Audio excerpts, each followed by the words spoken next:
Hola amigos, les saluda Ernesto de la Torre. Hoy vamos a hablar acerca de la ley del pecado y la ley del espíritu. Pablo describe estos dos conceptos que son distintos en el libro a los Romanos capítulo 7 y capítulo 8. Analicemos. La ley del pecado y de la muerte. Romanos 7:23 y 8:2. Pablo describe esto como una fuerza interna que esclaviza y controla al hombre, llevándolo constantemente hacia el pecado, hacia la desobediencia. Es algo que todos los seres humanos tenemos, esa naturaleza, esa tendencia pecaminosa. Cuando hablamos acerca de la ley del pecado, no estamos hablando de los mandamientos de Moisés. Estamos hablando de un poder que nos domina, de una ley, de una fuerza que nos controla y nos lleva constantemente a la desobediencia. El efecto de la ley del pecado nos lleva constantemente a ofender a Dios, a oponernos a su voluntad, a que nuestra decisión sea cautiva, dominada, esclavizada por el pecado. Por lo tanto, no somos libres, somos esclavos del pecado. El pecado nos controla y nos domina. Y por eso Pablo dice: soy un miserable, porque yo quiero hacer el bien, pero no puedo, no lo alcanzo. Sin embargo, el mal que no quiero, eso hago. Y me doy cuenta que hay una ley, la ley del pecado en mis miembros, que me lleva constantemente a la desobediencia. Y la consecuencia de ser esclavo del pecado es la muerte, la condena, la separación de Dios. Eso significa muerte, separación. La ley del pecado es la tiranía del pecado que nos esclaviza, que nos controla y que nos lleva al infierno. El hombre es merecedor de la condenación a causa de su pecado. Romanos 3:23 y 6:23. La paga del pecado es muerte.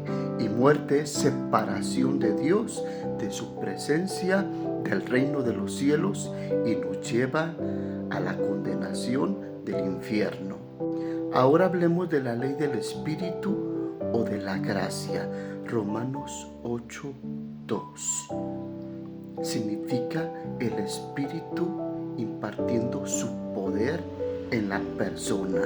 Toda aquella persona que ha sido salva está unida a Cristo. El Espíritu Santo viene a dirigir a la persona, y la persona ahora ya tiene el poder de Dios para poder vivir una vida diferente. La ley del Espíritu o de la gracia trae liberación de dos maneras. La primera es que la deuda queda pagada por Jesucristo. Él pagó lo que el hombre debe. Cuando alguien es salvado, la persona es restaurada, es transformada, es regenerada.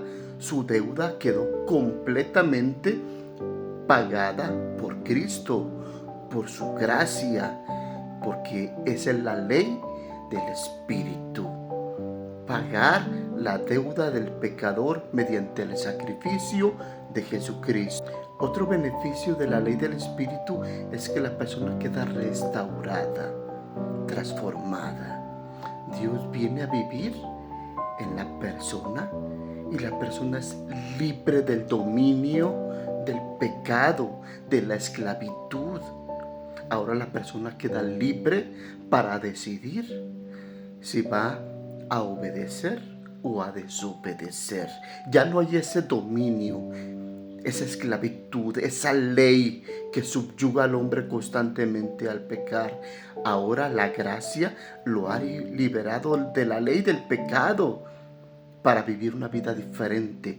Dios cambia su mente, cambia su corazón, le da su poder para que sea un verdadero y legítimo hijo de Dios. Dios viene a reinar en él y aparte Dios lo sostiene, lo guarda, pone el querer como el hacer. Por lo tanto, la ley del Espíritu sostiene y guarda al verdadero creyente. Es libre de ese poder de la ley del pecado. Ahora vive en la gracia. No significa que no va a pecar. Sigue teniendo una naturaleza pecaminosa. Fue liberado de la ley, del yugo, de la esclavitud, pero seguimos teniendo una naturaleza pecaminosa por medio de la cual tenemos que pelear constantemente contra nosotros, contra nuestra propia naturaleza, pero no estamos solos. Ahora Dios está con nosotros. Por eso el creyente ya no practica el pecado, porque no es esclavo del pecado, pero sí llegará a cometer pecado, porque tiene una naturaleza pecaminosa. Pero ya que esté con el Señor, cuando su cuerpo sea transformado, ahora se acabará también ese problema de tener una naturaleza pecaminosa.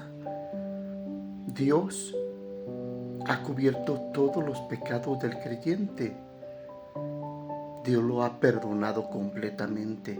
Aunque el creyente ya no practica, no vive en el pecado, no corre hacia el pecado, no es dominado por el pecado, no se complace con el pecado, sin embargo llegará a cometer ocasionalmente el pecado por su naturaleza pecaminosa. Dios lo perdonará, lo restaurará, porque Él lo ha prometido. Jesús dijo: a los que son míos, nadie los arrebatará de mi mano. Y Pablo en los Romanos 8 dice: nada ni nadie nos podrá separar del amor de Cristo. Aún el pecado ya no nos podrá separar del amor de Cristo, porque tenemos un abogado que vive siempre para interceder por nosotros. Y Juan dice: si alguno ha pecado, tenemos un abogado para con el Padre, a Jesucristo el justo. En conclusión, la ley del pecado es un principio de esclavitud que nos esclaviza y nos lleva al pecado. Pero la ley de la gracia es un principio de libertad y de perdón para vivir una vida nueva en Cristo Jesús. Mi nombre es Ernesto de la Torre Martín. Busca mis videos en YouTube, en TikTok. Busca mi nombre y en Facebook busca mi página Reflexiones Bíblicas. Da me gusta, comparte para que este video sea de bendición a otras personas.